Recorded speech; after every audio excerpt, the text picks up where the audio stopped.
I'm not gonna lie, man. I believe it's the end, and I don't mean that. I just believe there's dark days ahead for the conservative Christian movement, the Republican movement, because I believe us as Christian conservatives, especially like the Bible Belt Christians and the ones who vote Republican, I don't think we really have a party anymore. Now, do I believe Trump is doing a great job? I actually do, but boy, after watching like the Tucker and Nick Fuentes interview, I actually lose hope. Because if this is the face of our party, where all they did instead of actually going after the left, they went after the right, listen to some of these things. I'm going to tell you what they say. It's unbelievable. And what Candace says. And how we're seeing the true dismantling of all we've believed in with true conservatism. I believe we're seeing a Republican Party be America first, but we're seeing more of a libertarian view, a Christless view, and a centrist view more than we're actually seeing true conservatism. I believe there's dark days ahead. I really do. And today we're going to talk about this. Makes me want to be more independent, more prepping oriented, and actually say, you know what? I'm done. Because you almost have to be. Wait to hear some of these things. And then we're also going to talk about the food stamp thing. You're going to realize that the people that's paying for food stamps are not actually getting the recipients of it. You're going to be blown away at who actually is getting the recipients of it. Mostly everyone that's accepting the food stamps are either not born here or have no affiliation here or not assimilated here, but then we pay for them to be here. Makes no sense. Wait till you hear this story. And then lastly, we're going to talk about Congress. You know, I hate talking about Congress, but a lot of the problems we have is based on them. We're going to talk about Republicans and Democrats and how, for some reason, they seem like they have the answer. And actually, both of them are wrong, and they're leading us completely into a dire hole in America. Today's video may be a rant. I'm sorry. Let's dive in.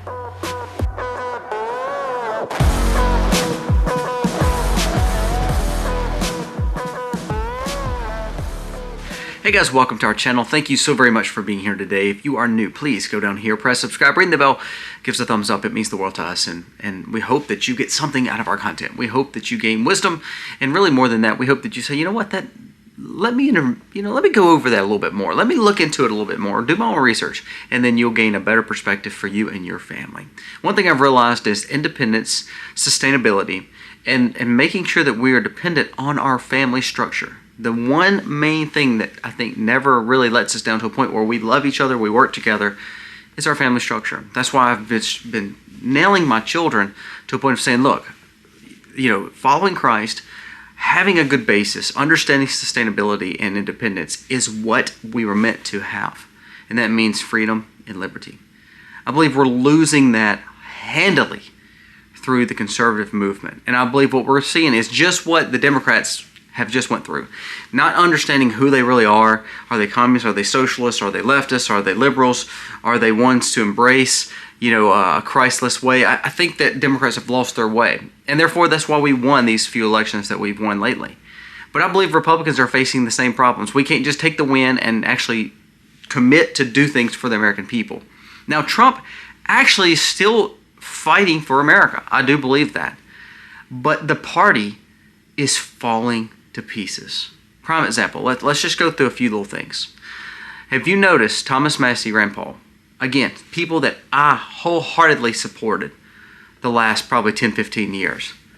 What I've realized is when they were complaining about the party in charge, they're really complaining about the establishment and mostly Democrats because the Democrats were in charge.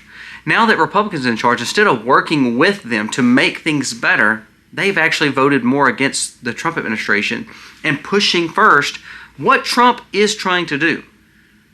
They've worked handily against that. So it shows the libertarians are probably not as much conservative as we were hoping. I think we're seeing them more just straight up for freedom and liberty. What freedom and liberty is, though, what you don't realize is open borders. What a lot of the freedom and liberty pushes for is, oh, well, they can just burn a flag if they want to. What freedom and liberty typically says is, well, we can allow them to have any religion, and even if they hate America, they can still be here. See, that's not what conservatism is. That's not what traditional values is. That's actually truly not what I would say a Christian libertarian would look at, too.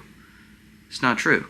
Now let's go to Candace. Candace now has come out and said that TPUSA, along with Erica, has basically had an LBJ moment. Basically what she is stating is that Trump Erica, along with TPUSA, is actually what did this to Charlie. She's bringing up LBJ references in retrospect to what we found out about Kennedy's situation and tragedy back in the 60s. What we're realizing is Candace is working wholeheartedly against. She's acting like she is the only friend of Charlie. And sadly, what that's doing is ruining his movement, ruining TPUSA's movement, because now it's shedding doubt to that. And then we have Tucker and Nick. Last night, just a few things. Nick openly came out and said that he is going against the conservative movement. He is going against everything conservatism, from Matt Walsh to Ben Shapiro to Michael Knowles. He's going against every conservative movement. Now, you may not like some of those people. Like, I'm not a Dave Rubin fan. I don't believe he's truly a conservative. There's a lot of people on the conservative side that I quote-unquote wouldn't believe is conservative, which Nick would be one of them. He would definitely fit more on the populist libertarian style, such as Thomas Massey and Rand Paul. Now, there's things that they bring up that are very wise and very good. There's things that Nick has brought up that's very wise and very good. But let's just talk about a few things he said. Talked about Stalin yesterday and how wasn't that bad.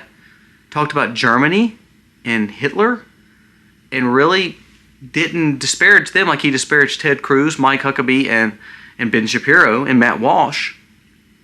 Tucker has said in many times that he supports things like Qatar and how they're big allies of ours, not Israel. And he talked about how, all this conservative movement, how he despises Christian Zionism. People like Mike Huckabee, people like Ted Cruz. Again, help me understand how that helps our party.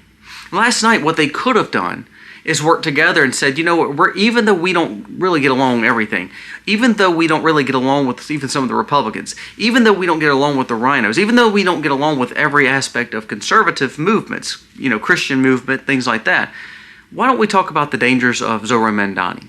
Why don't we talk about the dangers of this leftist ideology? Why don't we talk about the dangers of the EBT crisis and how government wants to give you more? Why don't we talk about the dangers of the left destroying Medicare? See, instead of talking about those things, though, they chose to honestly destroy the right. After that interview last night, I watched it. I watched the rest of it this morning.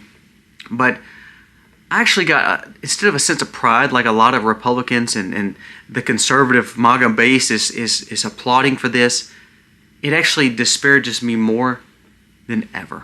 Because what I've realized, if you truly are a conservative Christian person in a conservative Christian family and want independence and want America values and want traditional values, then they're trying to destroy that. Here's what I mean.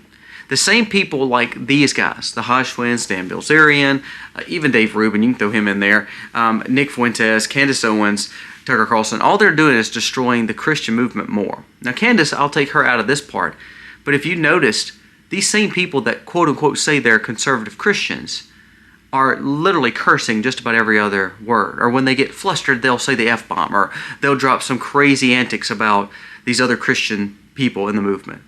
Now, these people disparage people like Mike Huckabee just because he's the ambassador of Israel. He is the U.S. ambassador picked by Trump now. So Nick Fuentes came out against Trump. Dave Smith came out against Trump. Ian Carroll came out against Trump. So those same people that say they're part of the populist movement, the America First movement, is coming against Trump. So what they're doing is actually trying to destroy that movement. See, these same people are against Charlie Kirk, by the way. You do realize that. Every one of these people that I just mentioned, when Charlie was alive, were all against him. Didn't work alongside him. But now they act like they're the only ones standing up for him. We're seeing the fall of the conservative movement. Now we're seeing a Christless and a America First movement, which has some good points. But we're actually losing the Bible Belt, the conservative Christians. Those are a thing of the past. They're the minority of the Republican Party. And you have Trump, again, I love Trump. I think Trump is actually doing some good things. Like this situation with Argentina, the situation with Asia, and going against, all the norms and going actually and having leverage with the trades and tariffs. I think that benefits us. But sadly, back at home, we're destroying ourselves. And we're actually making room for people like Zohar Mamdani to be the leader because he's promising free stuff. And then all of a sudden you see fighting on the right, and guess what? It's going to end up haunting us. All these people are turning the conservative movement into a laughingstock. And I'm so sick of it. I'm so sick of it. Just like there was a guy yesterday that was dogging out Benny Johnson because because when he was telling people to get married and have kids, he was like, well, that's not the right thing. Yes, we should get married and have kids. And then he got a little really self-righteous. And he was like, but you're supposed to tell them this. It's like, you know what? See, that's the problem with the right. We can't win because we want to hold each other down because we want to be the leader of the Republican movement. Candace, instead of backing Trump, she wants to be the leader because she believes she has better views. Tucker, he wants to be relevant, so he tends to throw stones at people like Ted Cruz. I don't even like Ted Cruz. Ted Cruz's views are just like every other politician, which we're fixing to discuss in Senate and Congress, who are absolutely taking advantage of our people. But that doesn't mean that we disparage them and not disparage the Democrats too. Last night, Tucker Carlson and Nick Fuentes talked more derogatory towards the right, the side that they quote-unquote represent, more than they are the left. Now, some people will say, well, Colby, what they're trying to do is cleanse the right, make it better. That's not how you do it. That's not how you do it. So actually what you're doing is destroying the right. I'm telling you people, we're going to wake up and say, what did we do? We thought Obama was bad. We thought Biden was bad. We thought Kamala was bad. If you let the right destroy itself and then you get the Zohran Mamdanis and the AOCs running the party, you talking about true communism. I mean, it is happening right. Instead of talking about California's firearm ban yesterday, they're talking about Mike Huckabee. Instead of talking about the dangers of the Somali mayor that's going to be the mayor of Minneapolis and then Zohran Mamdani over New York City, two of the biggest cities in America, we want to talk about the dangers of the right in Israel. Do you see the problem here? I get so sick and tired of it. And again, everybody they clap their hands like little seals and walruses and just applauding the fact of really the dismantling of the Republican movement. Now, do I believe people like Lindsey Graham, Mitch McConnell, John Thune, Mike Johnson are the face of the Republican movement? No. They're the rhinos. But the sad thing is now you have the rhinos, the establishment, and then you have this kind of populist, Christless version of MAGA, and then you have the middle, and then you have the Bible Belt Christians, and then you have the people who support Israel. There's not a face of it. And here's what's going to happen. Mark my words. When Trump is done and he finishes his presidency, America First policies, Republicans will not have a face, and they will go through the same internal battle that you're seeing right now on the left, and it will dismantle the right. Because we have lost our way. It's so sad. This is why we tell you independence and family structure, building up your church and your community is the key. Because I'm scared that we are destroying our own party and eating our own. It's heartbreaking. Now, before we go into the other stories dealing with EBT and how we're supporting everyone that's not American, and before we start talking about all the day trading by the Congress and Senate, we're going to talk about the sponsor of today's video, Chapter. Now, we talk about Chapter a lot. I don't want to underestimate, and I told a lady yesterday, I don't want to underestimate how good they're doing for our seniors. If you're 65 and older, or about to be, and you have questions about open enrollment, questions about Medicare, questions about the supplement policies, the parts, all this stuff, government can complicate anything, and they have done it with Social Security and Medicare. Well, let Chapter help you. The average person who uses Chapter, the person who calls this number below, actually saves $1,100 on average a year. That's a lot of money. That's almost $100 a month. Just think if they save you $800. Think if they save you $1,600. Think if they save you just $500. Every little bit of savings counts, especially as we get older. If you allow them to help, you're going to realize they're going to save you some money. Just call them. 15 minutes on the phone. If they say you're on the best plan, hey, great, you're on the best plan. But for the majority of people that call, they've been ripped off. And it's time to make sure that you're saving as much money as you can and have the right doctors, the right plan, the right medicine coverage, whatever it may be, through Medicare. Check with Chapter today. The number below, I promise you, you will leave happy off that phone call. Now, I want to go to this food stamp thing. I'm just blown away at how big of a problem this food stamp issue is. Now, for the people, I have a family member, and I'm just going to be honest with you. She had a major issue with her brain when she was 30-something years old. my age, actually younger than me. She lost her spouse, which wasn't family to us, but lost her spouse. Now she lives in a nursing facility because she cannot take care of herself because of her debilitating problems. Does she deserve disability, welfare, EBT cards? Absolutely. If she gets it, she deserves it. If people are down on their luck and struggling, if they're sick and medically cannot work, if they're older and you're on EBT or food stamps, I believe you deserve every bit of it. And I believe that I would love for my taxes to go to help you. Here's the problem, though.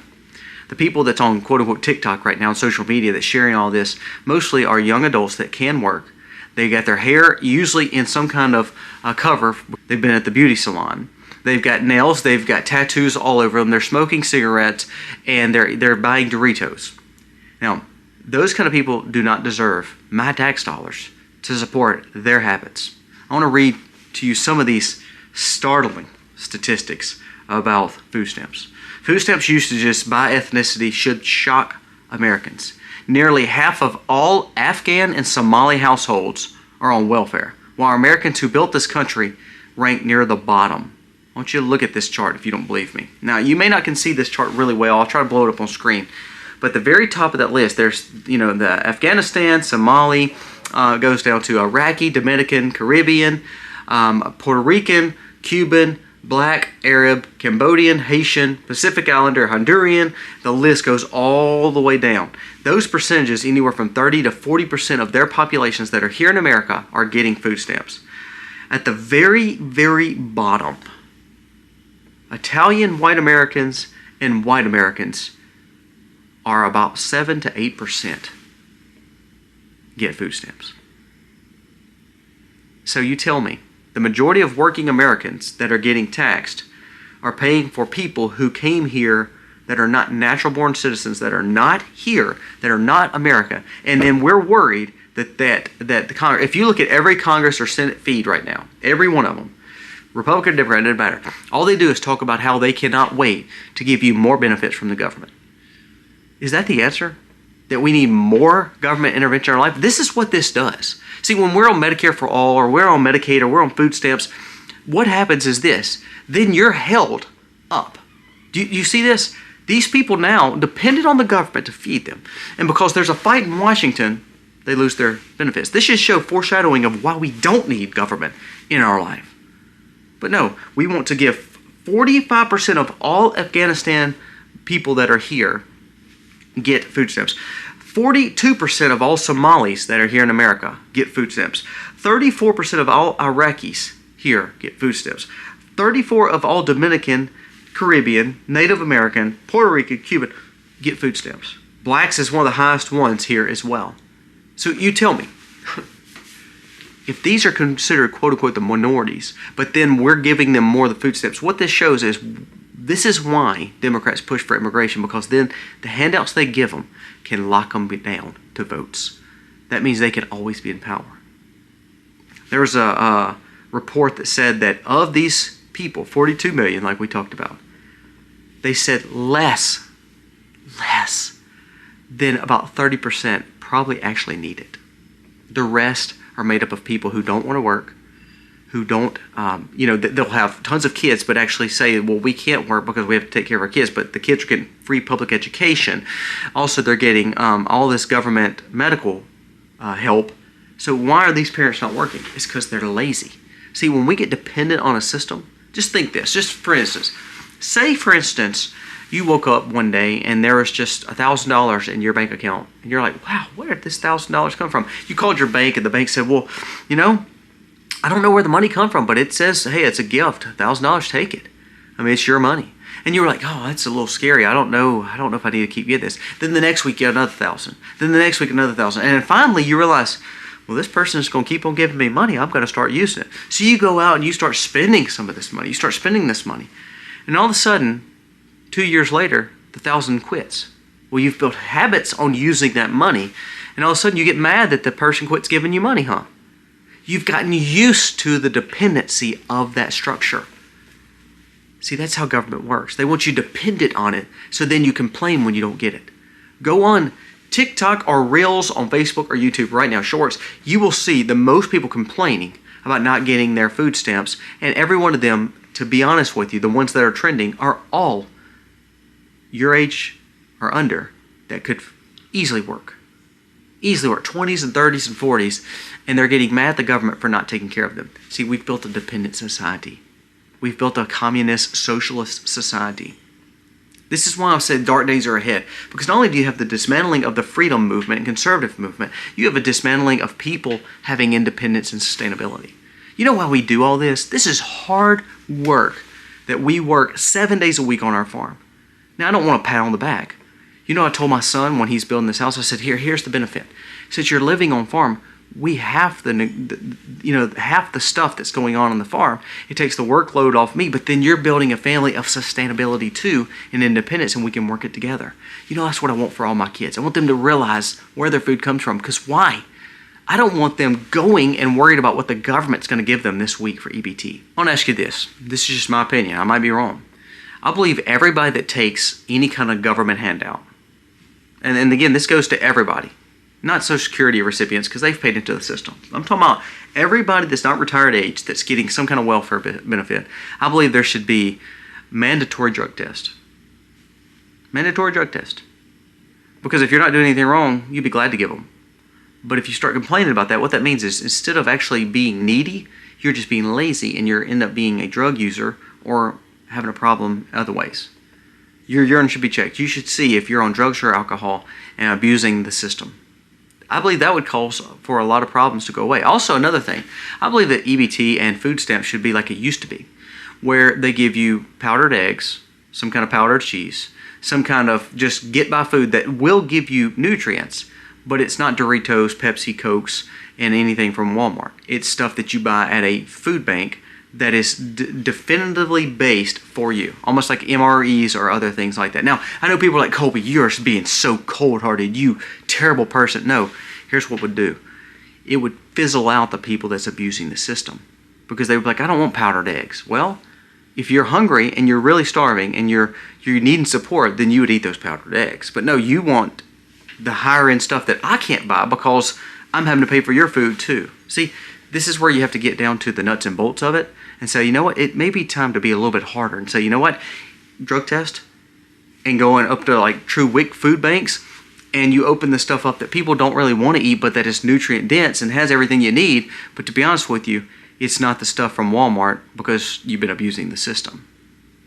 If you're hungry, you're going to eat it. You know what my survival food, this freeze-dried food, a lot of that freeze-dried food is? I don't want a black bean burger. But you know what? If I was hungry, I'm going to eat a black bean burger. If I was hungry, I'm going to eat some Southwest soup that looks terrible. I'm going to drink this big caloric rich, smoothie that I don't want because it's food. And if I was in dire need of it, I'd be eating it without complaining. Wouldn't you? So why don't we do work requirements? Why don't we do random drug tests? Why don't we do welfare checks? Why don't we do, okay, if your kids are getting all this benefit and if they're all of a sudden failing in school and you're not helping them, why don't we make some kind of requirement? Say, look, if you're going to send your kid to public school system and then still not take care of them, then why are we giving you benefits and you're not working too? See, we got to have the responsibility again, people. You wonder why we're at $38 trillion in debt, and you wonder because the government keeps giving it to people. My goodness. It's ridiculous that we're even making this a problem. Right now, there's people on social media trending, going viral, that November 1st, they're going to start raiding and looting doors of people and stores.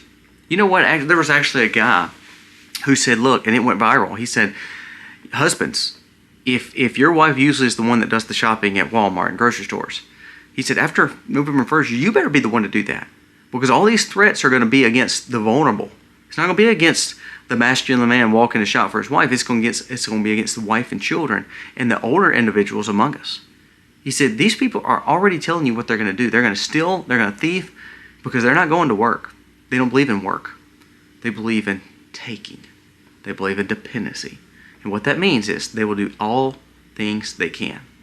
I told you I've been watching The Walking Dead on VidAngel. And one thing the show is about, zombies. That's stupid. That's not really what it's about, honestly. I believe that's what the plan and the plot of the movie was, but But the thing is, it was about the survival of people. And the people that actually, the reason they were struggling and surviving, it wasn't because the quote-unquote zombies or the Walking Dead or the virus. It was because people did anything and everything to destroy other people to get what they wanted. See, that has a real-world thing there. People will do anything to benefit themselves because we're selfish, we're narcissistic. We believe that we deserve it. And instead of helping individuals, like the church was supposed to be, like Christians were supposed to be, like government should be, we crutch it, and we're selfish, and we don't look out for people. And then therefore now we've built a mentality to think that people deserve everything they get. And if you don't give it to them, they're going to take it anyway. What are we doing? What are we doing? Now, last point. Congress. I want you to listen to what just came out. Representative Ro Khanna has introduced legislation to ban President and his family and members of Congress for elected officials from trading crypto and other stocks. Now, that's what he said. He comes out and he acts like he's helping the man, and he believes that people shouldn't be trading stocks, that he wants to ban all this in Congress, Senate, and the presidency. Basically, he's aiming at the president because his family has gotten money from crypto. Okay? All right, the same man, Ro Khanna, I want you to listen to this. This is from someone that just fact-checked him. Democrat Ro Khanna is averaging 17 stocks per trade per day, worth about $16,500. That means each of his trading volume is around $500 million. Why are we allowing House of Representatives who claim to be against trading and insider information become filthy rich billionaires and millionaires? So this guy's complaining about this, and he says, well, look, I'm not doing it. We have people that do this for us. Isn't it amazing how every Senate and congressman say they don't do it, but they're all filthy rich now because of being in Congress. So when you hear Congress tell how good they're going to do for you and how much they're going to work for you, most of them are lying out their teeth. Prime example. You know, all the Mississippi's delegation, all the Congress and Senate, every one of them are millionaires. Isn't it weird how before they went in office, they may have been successful, but now they're uber rich millionaires? I think of Marjorie Taylor Greene. I mean, she had a very successful construction company worth a few $100,000. Now she's worth like 22 or 23 million. AOC now worth about 12 million. Jasmine Crockett worth several million. But now, before they were all elected, if they were so successful, why weren't they millionaires before they went in? Isn't it amazing how we dog out people like President Trump, who is a billionaire before he became in office, who gives his salary away? Now remember, during the shutdown, your FBI, your military, none of that's being paid through the government. Democrats voted against it, and even some rhinos have been kind of playing the fence.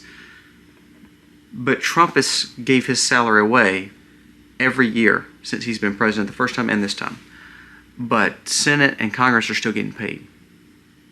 Now, Rick Scott just came out again, another one who says he is not for banning Congress insider trading. He wants to keep doing it because he's become filthy rich. Now, he is a Republican from Florida who we would consider conservative. But he has actually came out and saying, well, look, I got to take care of my family, worth several $1 million from doing the same stuff. But now he's saying, well, we need to, during the shutdown, we need to cut payroll for employees and Senate and Congress, our offices. Now, nobody's going to vote for that. So he's trying to win points with the base to say, look, he's fighting for the people.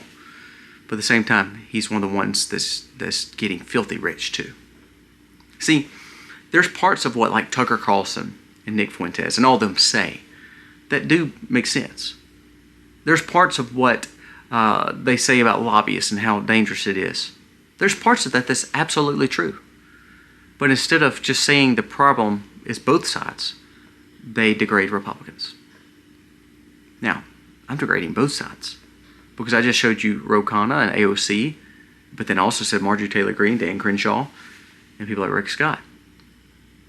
If we're going to cast stones and actually talk about how bad everything is, all this money that we spend, all the SNAP benefits, all the allocations, all the wasted money, it's from the Senate and Congress, right? You do realize that, right? The president will sign it into law, but ultimately, it's your representation that's actually doing this. So all those SNAP benefits that's going to all these people that doesn't have work requirements and doesn't have welfare checks and doesn't have urine test, that's your Congress and Senate on both sides. Because you know what what they've learned? If we give stuff to people and then we take money from others, they don't have enough voice, and the people that's getting free stuff are going to keep voting us into power. So we may act like we're Republican or we're Democrat, but to be honest with you, we're just all getting filthy rich.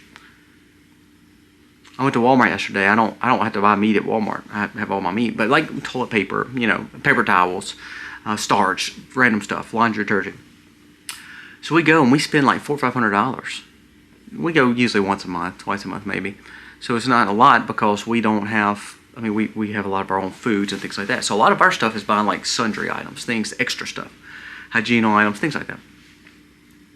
And I looked at Misty yesterday and I said, how do normal Americans afford this?